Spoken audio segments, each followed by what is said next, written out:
hope you have all had a great weekend. The school season is starting. This morning it was a lot of heavy traffic, so we need to get used to that in the coming weeks. In the coming months. The coming a lot of months, I guess. Till June, July, right? Usually June, July has summer vacations in and UAE. also the winter vacations as well. Yeah. But I guess soon they'll have their National Day break. I've seen the school calendar is very disrupted here. Oh, Ramadan break, winter break. Right. So, did you have those in your days? Yeah, but it's not too many days. It's not too Ramadan would still come in. I guess the people going to school, for them it's not too many days. Yeah. So for our top stories today, we have UAE's foreign trade reaches new heights, UAE tops global FDI rankings, Saudi Arabia's GDP expected to grow, and Dubai's short-term rentals soars. So first of all, the UAE and the foreign trade in the UAE reaches really big numbers this year in the first half of 2024. Yes. So can you tell us a bit about the story? It's basically $1.4 trillion. That's not a small amount. It's a very big amount. So UAE has done $1.4 trillion of foreign trade in the first half of 2024 only, and according to His Highness, the ruler of Dubai, they expect to finish the year on $3 trillion. So by half year, they've done 1.4, they just need to do 1.6 more. And I think with the season coming of all the trade shows and everything coming in the winters, they will hopefully achieve it. He also said that they targeted $4 trillion every year in foreign trade by 2031, but we've seen that 2031 is still 7 years away, 6-7 years away, and they're already near the 3 trillion mark. So it will be a very good sign if they do it. Hopefully 3 trillion. They'll reach it before the expected mark. And UAE always does that. Yeah, and another interesting fact is that the number recorded in the first half of this year is higher than a whole year prior to COVID. So very increasing rates in foreign investment in the country. And like you said, it might even surpass the number by 2031, which is their target. So. Yes. And out of the 1.4 trillion, the good thing was, which UAE has always been trying, they're trying to increase their non-oil growth, their non-oil industries. And it's very difficult. Again, they're very heavily dependent on oil.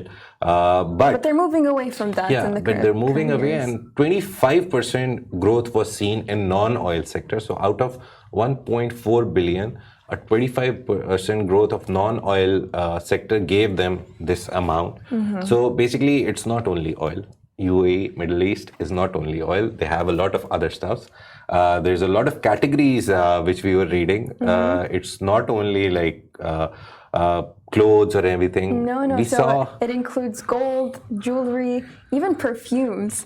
That was the funny part. Yeah, we thought it was very interesting that the UAE is exporting a lot of perfumes from the country, and I think it makes sense because of the dukhul or the oud, and so I'm half Brazilian, and my family always asks for perfume from the UAE, and I guess that's echoed by other people who keep buying perfume from the country, and it's relatively cheap compared to all these luxury brand perfumes. So the local perfume industry, I guess, is very big. Yes, probably, I'm guessing. And another export also included aluminium. And that was a collective growth of 36.8% compared to the same period last year. Also, re-export saw a significant growth, reaching 345.1 billion dirhams, and that's a 2.7% increase from 2024, with telephone devices and diamonds leading the way. So. Nice. Yeah, telephone. So it's very weird sometimes when you think about UAE, you only think about oil or you think about tourism or some other things. Estate. Maybe real estate, but all these industries are booming. That shows that they've diversified so much. Because if you see the history of Dubai and UAE, it's mostly pearl trade. Everyone talks about, there were pearl trades happening, dhow boats were going, finding pearls and selling. So now the jewelry part it's good. They're going back to their roots, I guess. Yes, that's true. So let's move on to the next story. Yes, so the UAE tops global FDI rankings for 2023, surpassing Montenegro and Costa Rica. So the UAE was the top performer in FDI relative to its GDP. That's very important. It's relative to its GDP. And it saw the largest increase in foreign direct investment projects in 2023. So that's a number of around 316 projects. Most notably in business services, in tech, real estate, and industrial equipment. Montenegro and Monaco were also new entrants in the top rankings, with Montenegro placing second, Costa Rica third, and then Monaco fourth. So I think it matters because UAE time and again is trying to build its market, trying to promote itself as a business hub, and Dubai mainly is now nearly called the business hub of the world. So what is happening is a lot of people are setting up offices here. So foreign direct investment comes in the form of real estate because they're renting offices, buying offices. And apart from that, a lot of business sectors, I read somewhere that is business services also. So it's not just that they're buying real estate, they're doing work actually there. It's not just flipping the real estate market, buying it for 1 million, selling it for 2 million. They're also working there. They're also bringing expertise from outside the country. And mainly they're bringing money from the outside, and they're investing it in Dubai. And obviously they're making money, but eventually the country is getting a lot of foreign investment because of all those businesses.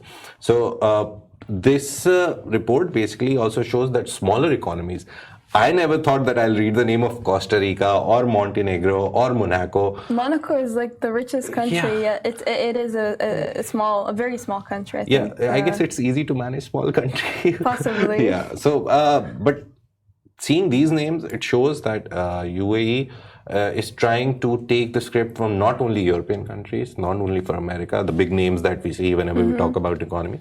They're trying to take a leaf out of the book of the smaller nations who've done good for themselves. Yes. And that's a very good strategy. It's not just one country that you focus on and you want to become them or like get inspiration from them. You're taking inspiration from everyone in the world, and whoever is doing good, you're just taking a leaf out and you're like, okay, let's do it as well. And this ranking is the Greenfield FDI ranking, which means it's ranking first in sustainable investments. Is that correct? Yeah.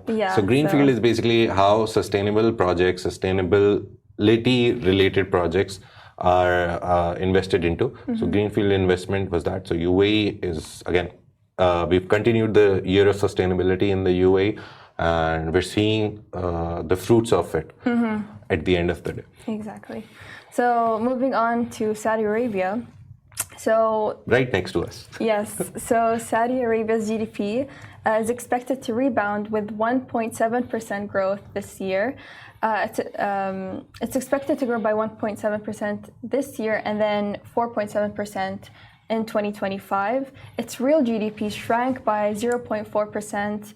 Year on year in the second quarter because they moved away from their oil related activities, and they also are, the whole vision, Saudi vision, is to move away from oil related activities. So this is expected.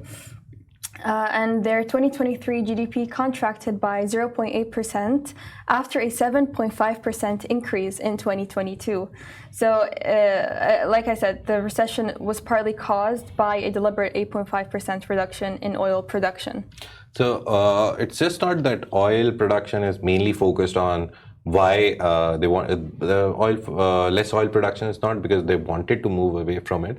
There's some geopolitical problems as well. Right. We always talk about the Fed cut, where the US Federal Reserve's cut. That is also causing problem. The prices, rising prices of oil. A lot of factors contribute to it, but mainly for Saudi Arabia, they're trying to move away from oil. Every Middle Eastern country right now which has entered the developed market, they are called the developed countries. UAE, even Egypt is in a bit of a problem right now, but UAE and Saudi are trying to move away. The story before that sets the agenda for us to discuss Saudi Arabia. That is why we moved here. So it's good that they're moving away from oil. It's good they're exploring other markets. We did a story on Friday, I guess, that the assets under management, AUM of Saudi Arabia has grown to 957 million. So they have a lot of assets outside of the country as well, which are reaping rewards. It's not just the Saudi Vision 2030. It's also that, but mainly it's because of the good policies. Right. These leaders, what I've seen across the world, if you read about leadership, they're not reactive, they're proactive. And that is what I love about this region. And that is what everyone is now looking at. The lens is that they're not reactive. They don't think about things when they have happened already. They already have planned it. They're one step ahead. Yeah, basically. they're always one step ahead. Yeah. So it's good. UAE, we're talking about it. Saudi's GDP saw the expected growth, which was done by IMF. They said it's supposed to grow by 3-point-something%, but they then revised it and reduced it. And there was a lot of bad sentiment in the investors that why is this happening? But in Saudi's minds, it's very clear. Move away from oil. Right. Diversify your portfolio. Invest in other things. And it just reminds me they're trying to open a Louvre in Saudi Arabia also. Oh. So yeah, so I just read it in the morning. They're trying to, they've nearly finalized the deal for the Louvre. That'll be a good addition. Tourism, everything. Yeah, they will move away, and they'll move away very nicely, and the world will see. And we also discussed this last week, where Saudi Arabia introduced new laws and revised existing laws to make the business environment fair for both Saudis and non-Saudis. And that is, of course, a very attractive mindset for the potential investors to come into the country and also have a very equal space with the Saudis, as well as very easy access to registering your company without having to go through a whole long process. It's all in an app basically, and it takes it's more quick than whatever all these paperworks and stuff. So I think that also will help the economy a lot. We always talk about it. Whenever you're trying to set up a business in the UAE, it hardly takes 7 to 10 working days. And you can set up a business, the license is there, the name is there, everything is done in 7 to 10 days. Because they've streamlined the process, everything is online, you just upload your papers and everything, select a name, select a category, it's done. Register. Saudi Arabia is also doing that because foreign investment is one of the biggest earning sources for any country. Taxes, exports and foreign investment. So let's see, Saudi Arabia is doing a lot. I don't know, we'll be here by 2030, Saudi Vision 2030, but we will, if we are here, we'll celebrate their success. That sounds and do ominous. What do you mean if we're here? If we're here, if we're, maybe we've moved to Saudi. Right. It's growing so astronomically. Just kidding. But to be honest, Saudi Arabia, UAE, these countries are setting the tone for the whole world to follow. Getting a plan. Recently, US elections are on the horizon. Everyone is talking about them. There's a plan by both presidential candidates. We've seen over the decades, those plans are never completed. You talk about any administration in the US, the plans, they say, oh, we'll create this much jobs, they never achieve it. These countries, they say we will do this, and they do it. That's unheard of in the history of humankind. It's very, very rare that you find countries which plan something and it happens. Yeah. These countries are making it happen. So that's miraculous. That's surprising for the whole world. How are they doing it? That's the question that everyone is asking. Yes, so let's move on to our final story. Moving back to Dubai. So Dubai short-term rentals surged 30%, transforming the real estate market. It's seen a demand year over year. And these areas include Business Bay, Jumeirah Village Circle, and Palm Jumeirah. And the key drivers are the rise in luxury travel, as well as a demand for spacious accommodations. So 30% increase, that's a big number for short-term rentals. And Majid was telling me earlier that people are more attracted to short-term because tourists may come here for a few months, but don't want to really go through all all this hassle of like signing a contract for a whole year when you're only here for maybe 6 months. So short-term rental markets. So short-term rental market, mainly it's for tourists who come here, or for business people who come to the region for like 2 months, 3 months. But this rise of 30% is mostly because of a lot of people who are now opting for it while living here. The residents basically who have an Emirates ID, who can register on DIVA, SEVA, ADDC, they can register on that, get a good house, but they're trying to move away from it. And the funny part is that a lot of people who have invested in a house are renting it out. They're also trying to get short-term rentals because the gain is much more. For example, a house, if it goes for 60,000 dirhams a year for an annual contract where you get 4 checks or 3 checks, for short-term rentals, they earn nearly 75 to 80,000 on the same house in the year. So it's good for them. So what people are now doing is they're moving away to short-term rentals, the people who own the houses. And the people who want to live in those houses, they want to also move away from the responsibility of paying the bills and this and that. They give a wholesome amount. They give like 6,000-7,000 per month, whatever the asking price is. It includes DIVA and everything. Obviously, it's regulated. Everything is written in law about the short-term rentals.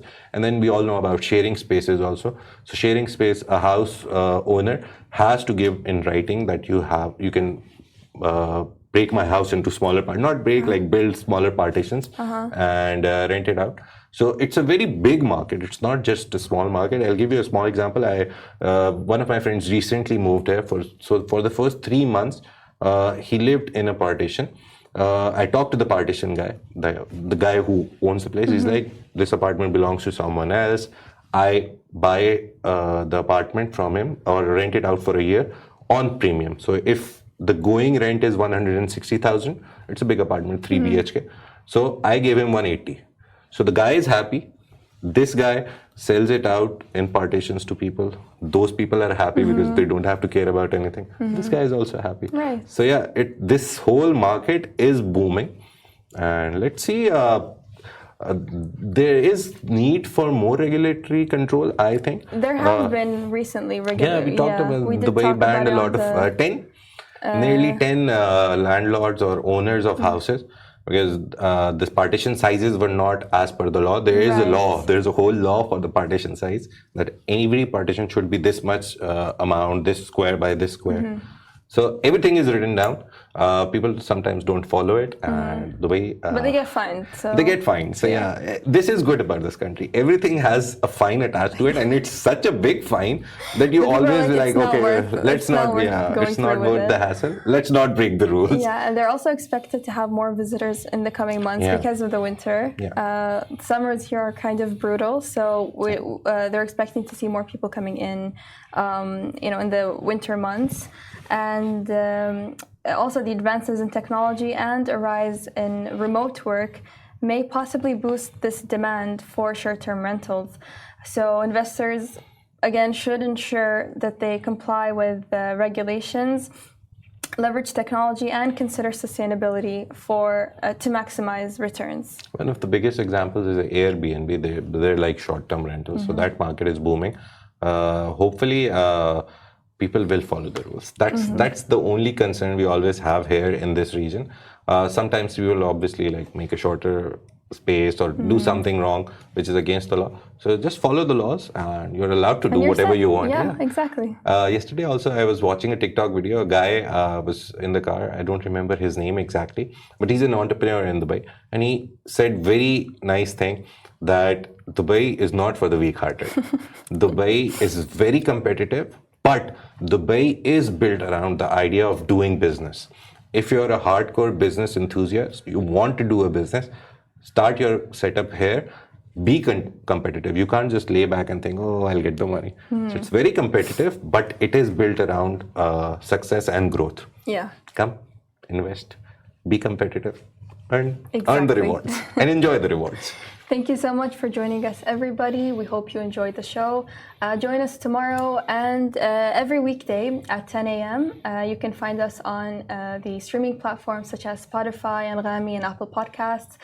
You can also follow us on Instagram, Twitter, Facebook, LinkedIn. We also have a daily newsletter, so make sure to subscribe to that. It's a daily newsletter. Thank you so much for joining us, and we'll see you tomorrow. Bye-bye.